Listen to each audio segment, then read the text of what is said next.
யார்கிட்ட பேசணுமோ அங்கே விட்டுடுறாங்க. ஹஸ்பண்ட் அண்ட் ஒய்ஃப் இங்கே உட்காந்து பேசணும். பட் அதை விட்டுட்டு இப்போ வேற நிறைய ஆப்ஸ், முகம் தெரியாத மனிதர்கள் வேற நிறையா இருக்கிறாங்களா. ஸோ சேட் பண்ண வேண்டியது.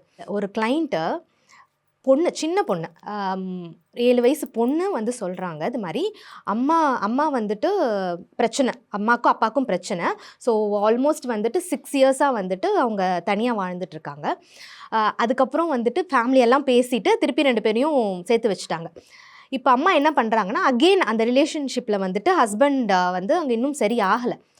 அம்மா வந்து இந்த இடத்துல நிறைய சோஷியல் மீடியா ஆப்ஸ் மூலிமா நிறைய பேர் கூட பேசுகிறாங்க. இதை வந்து அந்த குழந்தை வந்து அவங்க சித்தி கிட்ட சொல்லி அந்த சித்தி வந்து கவுன்சிலிங் கூப்பிட்டு வராங்க. ஸோ அவங்க வந்து சொல்கிறாங்க, அம்மா வந்து இது மாதிரி நிறைய பேர்கிட்ட பேசுகிறாங்க, எனக்கு அது பிடிக்கல அப்படின்றத அந்த குழந்தை அங்கே கொண்டு வராங்க. நான் அவங்கக்கிட்ட போய் பேசும்போது என்னோட ஹஸ்பண்ட் அந்த இடத்துல லிசன் பண்ண மாட்டேங்கிறாங்க. என்னோட பிரச்சனைகளை அங்கே சொல்ல முடிய மாட்டேங்குது. அதனால் நான் போயிட்டு முகம் தெரியாத மனிதருக்குள்ள பேசுகிறேன் அப்படின்றது. இது வந்து பிரச்சனை ஆயிடுச்சு, திருப்பி சேர்த்து வைக்கிறாங்கன்ற போது அந்த இடத்துல வந்துட்டு இவங்க பேசவே இல்லை. பேச அலோவும் பண்ணியிருக்க மாட்டாங்கன்றது அவங்க கிட்ட பேசணும். பட் இந்த இடத்துல வந்துட்டு இப்படி நாட் ஓன்லி முகம் தெரியாத மனிதர்கள், இந்த இடத்துல வந்து நம்ம ஃபேமிலி மெம்பர்ஸுமே இன்வால்வ் ஆகிறாங்க. ஒரு அவங்க கிட்ட சொல்ல முடியல, நான் இங்கே சொல்கிறேன் அங்கே சொல்கிறேன்ற மாதிரி எந்த இடத்துல அவங்க சொன்னாங்களோ நம்மளுக்கு அந்த கேர் அண்ட் லவ் கிடைக்குதோ அங்கே நம்ம போயிடுறோம். இப்போ அங்கே போயிடும் போதில் அந்த இடத்துல வந்துட்டு பியாண்ட் த லிமிட் போயிட்டதுக்கு அப்புறம் தான் ஒரு ரியலைசேஷனே வருது, ஆஹா நம்மளுக்கு இப்படிலாம் நடக்குதேன்ற போது. அப்போ அந்த இடத்துல என்ன பண்ண முடியும், எங்கே பேசணுமோ அங்கே பேசணும். அந்த ரிலேஷன்ஷிப் தேவையா தேவையில்லையா அப்படின்றது கூட இப்போ என்ன பண்ணுறாங்க, அனானிமஸாக வந்து FBயில் போஸ்ட் போடுறாங்க. எனக்கு இப்படியெல்லாம் நடக்குது. ஒரு நாளைக்கு FBயை திறந்தோம் அப்படின்னா அந்த உமன்ஸ் குரூப்லலாம் பார்த்தோன்னா 10 போஸ்ட் வருது.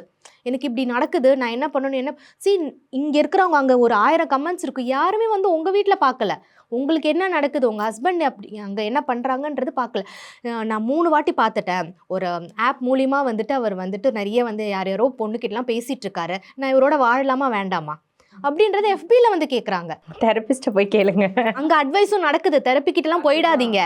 அந்த அவங்க ஒரு தேர்ட் பர்சனு, அவங்க வந்து உங்கள் குடும்பத்தில் வந்துட்டு அவங்க வந்துட்டு ஸ்பாயில் பண்ணிடுவாங்கன்ற அட்வைஸ் வந்து இவங்க கொடுத்துட்ருக்காங்க. ஸோ வந்துட்டு இது எல்லாமே ஸ்டாப் பண்ணால் தான் பேசுங்க. உங்களுக்கு என்ன நம்ம வந்து இந்த இடத்துல அகெயின் பார்க்குற வியூவர்ஸ் வந்து பிடிக்கலையா கிளம்பி போங்கன்னு சொல்கிற அர்த்தம் கிடையாது. ஃபஸ்ட்டு டிஸ்கஸ் பண்ணுங்கள். 2 பேருக்குள்ளேயும் அந்த அண்டர்ஸ்டாண்டிங் வந்து இருக்கணும்.